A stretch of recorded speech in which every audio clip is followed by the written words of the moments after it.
Half of people living with dementia today went undetected for more than 3 years after their first symptoms appeared. 3 years.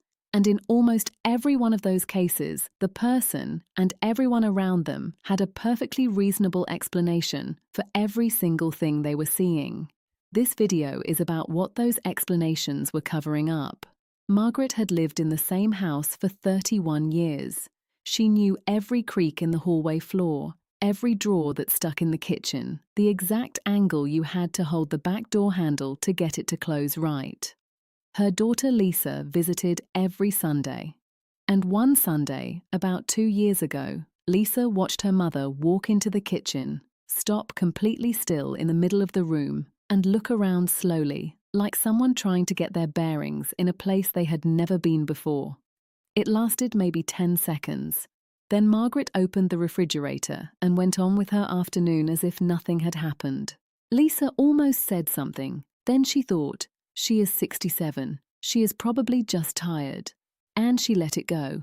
I'm Brenda, and today we're going to talk about what actually happens to your memory after 60, and the 7 specific signs that separate normal forgetfulness from a pattern that deserves real attention. I want to stay with Margaret for a while as we go through these signs, because her story is not dramatic. There was no single moment where everything became obvious. There was just a series of small things that, one by one, seemed explainable, until they weren't.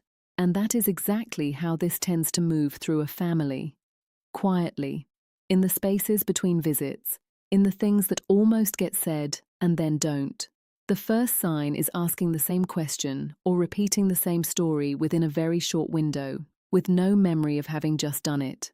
Not a few hours later, within minutes. Margaret did this on the phone with Lisa. She would ask when Lisa's work conference was. Lisa would answer. They would talk about something else. And before the call ended, Margaret would ask again. Not as a follow-up, not checking she had the date right, but as a genuine first question. As far as Margaret's brain was concerned, she had never asked. The information from 4 minutes earlier had not been retained. This is the single most important thing to understand about memory and dementia. The problem is not retrieval. It is storage. A brain affected by early dementia does not slow down the process of finding memories. It fails to write them in the first place. Normal aging makes the road to a memory a little longer. Early dementia means the destination was never built. That distinction changes everything about how you read these 7 signs. When Margaret asked the same question twice, she was not being forgetful in the way we are all forgetful.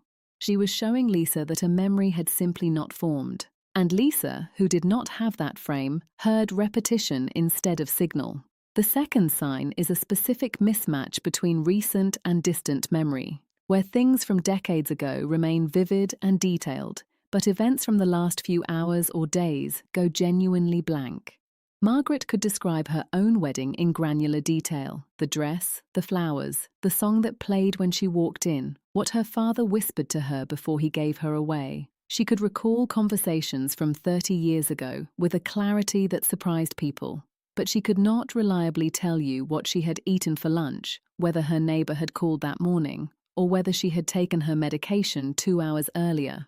This asymmetry, distant sharp, recent erased, is not what most people expect dementia to look like. Most people picture someone who has lost the past. In the early stages, it is almost the reverse. The architecture of old memory stays intact while the capacity to build new memory quietly erodes. When you see that pattern consistently, that is sign 2. Lisa started noticing it during visits. She would mention something she and her mother had talked about the previous Sunday, and Margaret would have no memory of the conversation at all. Not a vague sense of it. Nothing. But if Lisa brought up something from 30 years back, Margaret was right there, clear, specific, present. Lisa mentioned it to her brother, who said their mother had always had a selective memory. He was not wrong that Margaret had always been somewhat that way, but what Lisa was seeing was different in degree and different in direction. It was getting more pronounced, not staying stable. That trajectory is part of what matters. The third sign is getting disoriented in familiar places. That Sunday in the kitchen, Margaret standing still, scanning a room she had cooked in 10,000 times, was sign 3. It did not last long. It resolved on its own, but it was not the first time, and it would not be the last.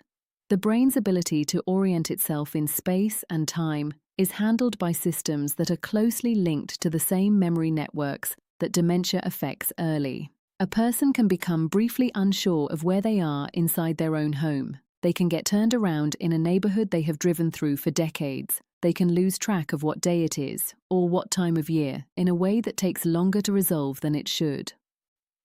Lisa saw her mother pause at the end of her own driveway one afternoon, looking both directions as if genuinely uncertain which way was which.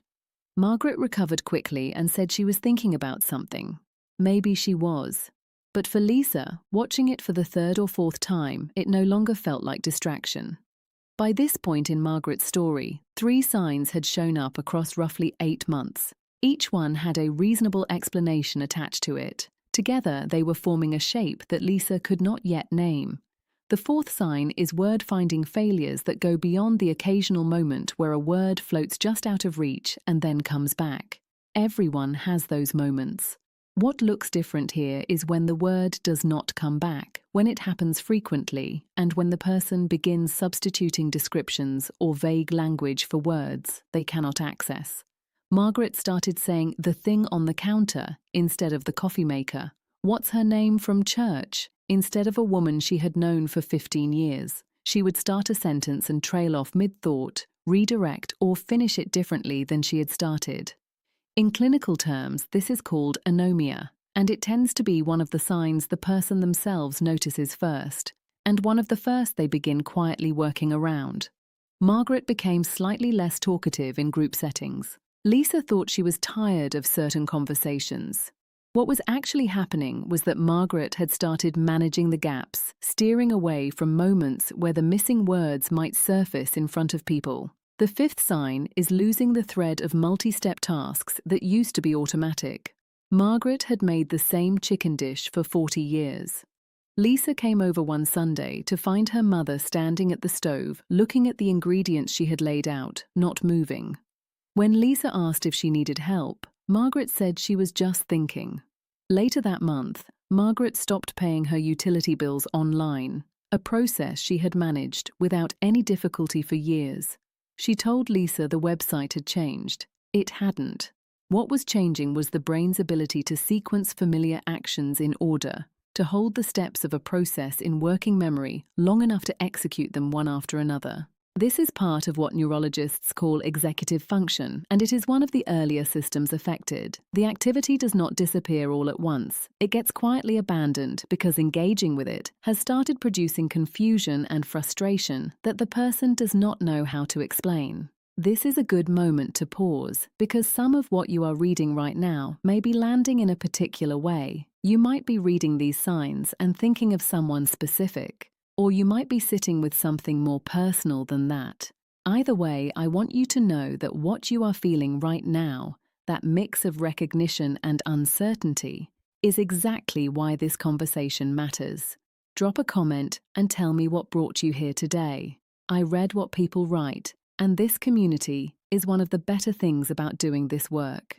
The 6th sign is one of the 2 that families most often misread entirely. Personality and mood shifts, disproportionate irritability, withdrawal from people and activities the person previously found meaningful, a new undertone of anxiety or suspicion that did not exist before. Margaret became short-tempered in ways that were uncharacteristic. She had always been patient, measured, the kind of person who let things go easily. Lisa started noticing that small things, a change in plans, an unexpected visitor, a minor inconvenience, would produce a reaction that seemed out of scale. Margaret also started declining Sunday dinners when other family members were coming, saying she was tired or not feeling well. She had always been the one who wanted everyone there. Families almost universally attribute this pattern to depression, or to aging, or to the person just becoming less flexible over time. Sometimes that is what it is, But when these mood changes are sitting alongside the signs we have already covered, they carry a different meaning. A brain working against early dementia is a brain under enormous load, working far harder than usual just to function at baseline. The irritability is often not a mood problem, it is exhaustion. The withdrawal is often not sadness, it is the person managing their exposure to situations where their difficulties might become visible to others. The seventh sign is the one that gets missed most often because it does not look like a memory problem from the outside at all: loss of initiative. A person who was once self-directed, curious, and engaged begins spending long periods doing nothing in particular. They sit. They do not start things. Hobbies that were once genuinely important get quietly set aside. When asked what is wrong, the person typically says they are just tired or just not interested anymore. Margaret stopped going to her book club, which she had attended for 11 years. She stopped tending the garden that had been her primary hobby for as long as Lisa could remember. She sat in front of the television for hours at a stretch, watching things she did not seem particularly interested in. Lisa thought her mother was depressed, and depression is a real possibility. It is actually more common in people with early cognitive decline, and the two can coexist. But the apathy that shows up as an early sign of dementia has a distinct driver: changes in the brain's frontal systems that govern motivation and goal-directed behavior. It is not giving up. It is not disengagement by choice. It is a brain signal, wearing the face of indifference. Lisa eventually brought her observations to a doctor 18 months after that first Sunday in the kitchen. She brought the notebook she had started keeping 6 months earlier: dates, specific incidents, patterns she had noticed. The doctor told her that the notebook was one of the most useful things a family member could bring to that conversation. Margaret was assessed. The findings were consistent with early-stage Alzheimer's disease. Lisa told me later that the hardest part was not the diagnosis. The hardest part was the math, counting backward through those 18 months and seeing exactly when each sign had appeared, and understanding that she had the information much earlier than she used it. So let's go back to that kitchen. Margaret standing still, scanning a room she had used every day for 31 years. 10 seconds of disorientation. Lisa almost saying something, and then not saying it. That moment did not determine anything on its own. But it was real, and it was early, and it was one of 7 things that were already in motion. The question this video is asking you to sit with is simple. If you had seen all 7 signs laid out clearly, would you have known what you were looking at? Now you do. 3 things to do this week. First, start a written log. Phone, notebook, anything. Write down specific instances with dates. Not a diagnosis, just observations. Over 30 days, a pattern either emerges or it doesn't, and specific observations give a doctor something real to work with. Second, if you are seeing 3 or more of these signs consistently, book an appointment with a primary care physician and use the word memory explicitly. Ask for a cognitive baseline assessment. That assessment exists to establish a starting point, not to deliver a verdict. Third, share this with someone who needs it. The families who got ahead of this early almost always say the same thing in the end. They are grateful someone named it. If this channel is giving you something useful, subscribe. There is more to come, and the people who stay with this tend to leave feeling more equipped than when they arrived. This video is for informational and educational purposes only. It is not a substitute for professional medical advice, and it does not replace evaluation by a qualified healthcare provider. If you have concerns about memory, yours or someone you love, please speak with a doctor.